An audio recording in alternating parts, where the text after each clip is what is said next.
The Magic Pumpkin by Bill Martin Jr. and John Archibald. Illustrated by Robert J. Lee. The Magic Pumpkin. The Magic Pumpkin. I walked into the garden the afternoon of Halloween to choose a jack-o'-lantern pumpkin for the spooky night of in-between. And there before me, easily found in a nest of leafy green, lay a pear-shaped pumpkin, indeed a perfect pumpkin, a world prince of seed and vine, just waiting to be mine. As I reached for it, that pumpkin, it's hard to believe, whispered in my ear, perfectly clear, choose me to be your guard. I'll keep those foolies from your yard. I was frightened, but nonetheless, with a knife well sharpened, I gave the pumpkin eyes and a nose, and grinning mouth which came to life with candlelight to stay the mischief of the night.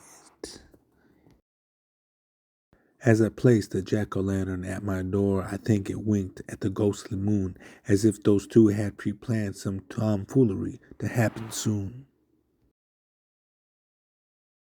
A moment later, twin foxes came out of the woods like hooded witches and stood staring at me with dreadful eyes. I was stupefied. "Oh no!" Through the hedge now came four mystic giants disguised as skunks, walking stiff-leggedly across the yard straight toward me. I screamed for help.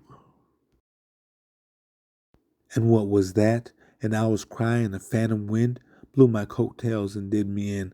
I fell speechless to the ground. Mice came creeping from their leafy runs to mock me shamelessly with their careless fun. Suddenly, a band of foolies came surging down the road, banging, clanging, boom, boomeranging, tumbling wildly into my yard where my jack-o'-lantern pumpkin was holding guard. But the jack-o'-lantern pumpkin was no longer mine. His eyes glared, his nostrils flared. He sneered, he snorted, he danced, he sang. He was the leader of the Foolie gang. I cried, "You traitor! Turncoat, double-cross, tonight you'll be your albatross." With that, I sniffed his candlelight, and the turncoat withered out of sight. The end.